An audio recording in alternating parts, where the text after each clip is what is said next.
मुसलमानों, आज अपनी क़यादत की हिफाजत कर लो और क़यादत पर एतमाद कर लो। इंशाअल्लाह याद रखना, हम इस्लाम की भी हिफाजत करेंगे। ऐ देश हिंदुस्तान, हम तेरी भी हिफाजत करेंगे।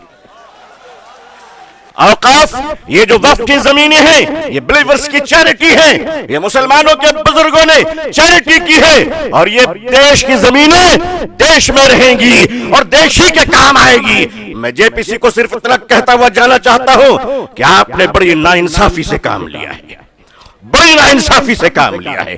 आप जिस तरह स्टेक होल्डरों को छोड़कर नॉन स्टेक होल्डरों से बात कर रहे थे, मुझे तो डर लग रहा था कि भारत के बाद शायद आप श्रीलंका जाने वाले हैं। वहां पूछने वाले हैं लोगों से कि बताओ आप नेपाल जाने वाले हैं क्यों? भारत में बांग्लादेश की हसीना अच्छी लगती है, हिंदुस्तान का हुसैन भाई अच्छा नहीं लगता, नहीं अच्छा लगता।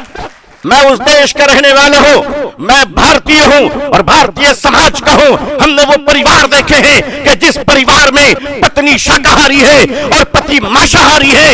एक धर्म पत्नी अपने पति के लिए अंडा गोश्त मछली बनाने के बाद स्नान करती है और खुद सब्जी बनाकर खाती है। मैं पूछता हूं इस देश से, अगर यहां एक शाकाहारी पत्नी मांसाहारी पति के साथ अपने जीवन को बिता सकती है, तो हिंदू और मुसलमान इस देश में साथ में क्यों नहीं रह सकते? हिंदुस्तान जिंदाबाद,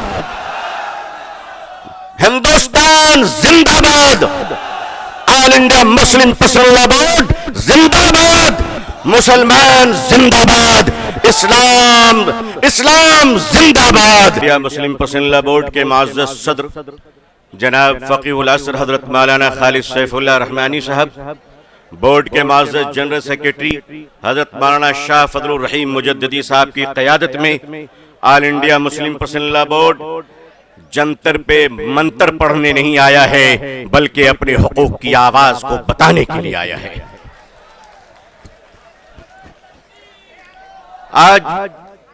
आज रोजेदारों का ये हसीन मजमा हिंदुस्तान में 16वें रोजे पर सलाम पेश कर रहा है, तो वादिये बदर में आज 17वीं रोजा यौम बद्र को याद कर रहा है। जब हक के लिए तुम उठोगे तो अल्लाह तुम्हें कभी मायूस नहीं करेगा, अल्लाह तुम्हें कभी जलील नहीं करेगा। ऐ रोजेदारों के अजीम मजमे, ऐ मुसलमानों, आप आज ये बता दीजिए कि जिस तरह इफ्तार में वक्त से पहले आप गिलास शरबत की पिया नहीं करते, उसी तरह मजमे आम में भी अपने डिसिप्लिन को कभी तोड़ा नहीं करते।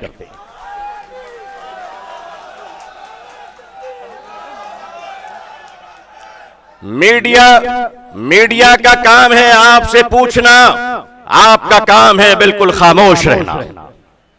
आप एतकाफ की नियत कर लें इंशाअल्लाह।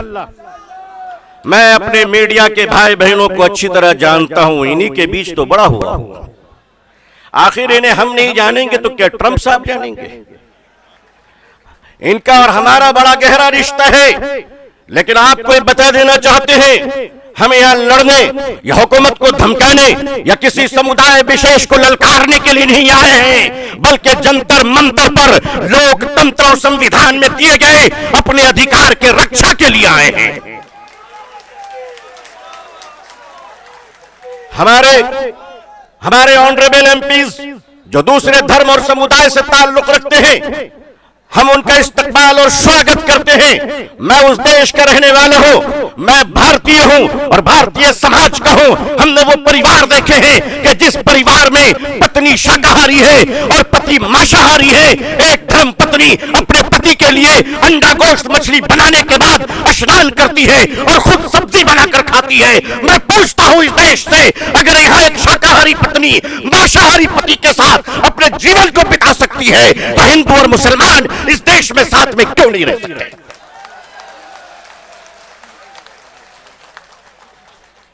सिर्फ हमारे साथ इफ्तार अच्छा लगता है, सिर्फ हमारे साथ इफ्तार अच्छा लगता है। हमारे माननीय प्रधानमंत्री जी क्या प्यारे लगते हैं जब कोई तशरीफ ले जाते हैं। हम तो कहते हैं प्रैक्टिसिंग मुसलमान देखना है तो वो तस्वीर देख लो।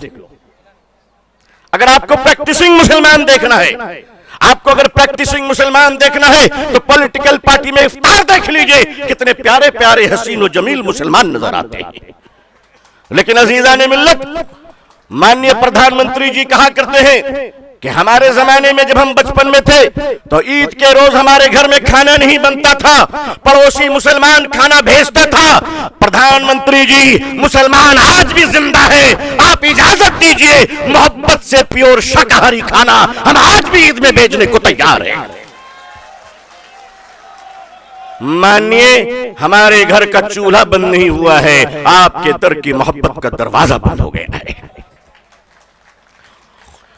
ऑल इंडिया मुस्लिम पसंदीदा बोर्ड अपने बुजुर्गों की क़यादत में यहां आया है। हमने पढ़ा था कि शेखुल इस्लाम सर पे कफन लेकर जाया करते थे, हमने पढ़ा था कि शेखुल हिंद कफन लेकर जाया करते थे। हम मानते हैं हमने उन बुजुर्गों को नहीं देखा, मगर उन बुजुर्गों की निस्बतों से मुंसलिक ये चश्मो चराग की हिफाजत कर लो मुसलमानों। मुसलमानों, आज अपनी क़यादत की हिफाजत कर लो और क़यादत पर एतमाद कर लो। इंशाअल्लाह याद रखना, हम इस्लाम की भी हिफाजत करेंगे। ऐ देश हिंदुस्तान, हम तेरी भी हिफाजत करेंगे। मैं अपने प्रशासन से कहना चाहता हूं, पुलिस डिपार्टमेंट से, हम आपके ही भाई बहन हैं, हम आपके ही समुदाय और समाज से आते हैं, आप हमारे हैं, हम आपके हैं। आज हम हैं, कल नहीं रहेंगे। देश है और देश रहेगा इंशाअल्लाह। औकाफ, ये जो वक्फ की जमीनें हैं, ये बिलीवर्स की चैरिटी है, ये मुसलमानों के बुजुर्गों ने चैरिटी की है, और ये देश की जमीनें देश में रहेंगी और देश ही के काम आएगी। मैं जेपीसी को सिर्फ इतना कहता हुआ जाना चाहता हूं कि आपने बड़ी नाइंसाफी से काम लिया है, बड़ी नाइंसाफी से काम लिया है। आप जिस तरह स्टेक होल्डरों को छोड़कर नॉन स्टेक होल्डरों से बात कर रहे थे, मुझे तो डर लग रहा था कि भारत के बाद शायद आप श्रीलंका जाने वाले हैं। वहां पूछने वाले हैं लोगों से कि बताओ आप नेपाल जाने वाले हैं क्यों? भारत में बांग्लादेश की हसीना अच्छी लगती है, हिंदुस्तान का हुसैन भाई अच्छा नहीं लगता? नहीं अच्छा लगता? आखिर हम आपके हैं, आप हमारे हैं। आइए हम देश को एक पावरफुल शक्ति बनाएं, भारत को एक गौरवशाली देश बनाएं। हिंदुस्तान जिंदाबाद, हिंदुस्तान जिंदाबाद, ऑल इंडिया मुस्लिम पसंदीदा बोर्ड जिंदाबाद, मुसलमान जिंदाबाद, इस्लाम जिंदाबाद। बहुत बहुत शुक्रिया, बहुत बहुत शुक्रिया। अस्सलाम वालेकुम रहमतुल्लाह।